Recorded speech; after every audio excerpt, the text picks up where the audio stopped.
क्या होगा अगर अफ्रीका महाद्वीप टूटकर अलग हो जाए। दोस्तों, आपने राजनीतिक और देश की सीमाओं को हमेशा बदलते देखा है, पर क्या आपने कभी एक महाद्वीप को वास्तव में टूटकर अलग होते देखा है? तो आपको बता दूं कि ऐसा हो सकता है और इस वक्त अफ्रीका के साथ हो रहा है।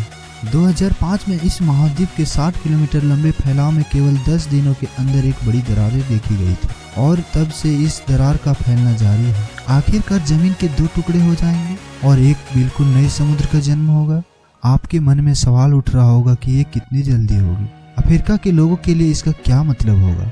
नमस्कार दोस्तों, मैं हूं राम और आप देख रहे हैं तथ्य टीवी। आज का सवाल है, क्या हो अगर अफ्रीका महाद्वीप टूटकर अलग हो जाए। हमारे ग्रह की सूरत लगातार बदल रही है। इसका श्रेय जाता है टेक्टोनिक प्लेटों में होने वाली हरकत को, पर यह बदलाव बहुत ही कम मौकों पर साफ नजर आता है। 2005 के बाद के सालों में अफ्रीका महाद्वीप के कई देशों में जमीन पर दरारें आई, जिससे वहां रहने वालों में डर पैदा हुआ है। पर ये दरारें दिखने में जितनी भी डरावनी हो, जानकारों का कहना है कि ये हमें इस बारे में काफ़ी कुछ सिखाएगी कि आखिर हमारी दुनिया कैसे बनी थी। क्या आपने कभी पूर्वी अफ्रीकी रिफ्ट के बारे में सुना है? इथोपिया के लोगों ने भी नहीं सुना था, जब तक उनके पैरों के नीचे की जमीन में अचानक दरारें नहीं आने लगी।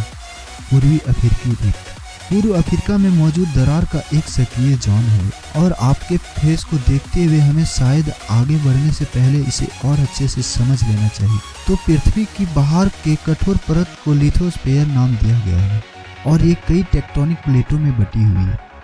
टेक्टोनिक प्लेटें असल में ठोस पत्थरों के वो बड़े टुकड़े होते हैं जो एक दूसरे के सामने अलग अलग रफ्तार में हरकत करते रहते हैं।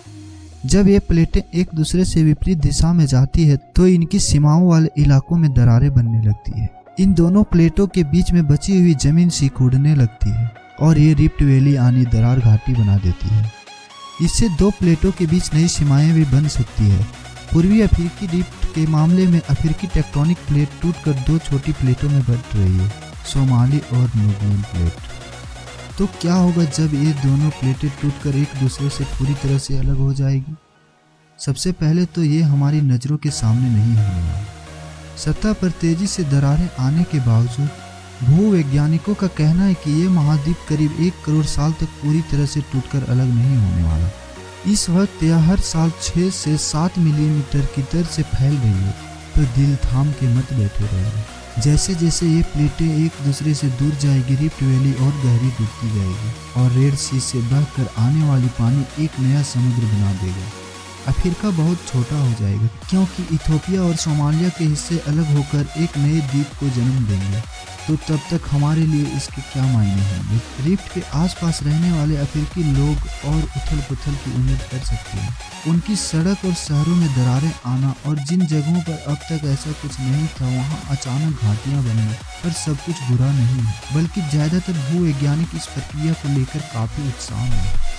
उनका मानना है कि ऐसा होने से इस बारे में कुछ दिलचस्प जानकारियां मिलेगी कि हमारी पृथ्वी की सतह का आकार कैसा है और भूकंप और ज्वालामुखी विस्फोट कैसे होता है। एक दिन हमारे सभी महाद्वीप पूरी तरह से अलग नज़र आने लगेंगे। तो दोस्तों, आज की ये वीडियो आपको कैसी लगी कमेंट करके ज़रूर बताइएगा और चैनल को सब्सक्राइब करके बेल आइकन दबाना न भूलें।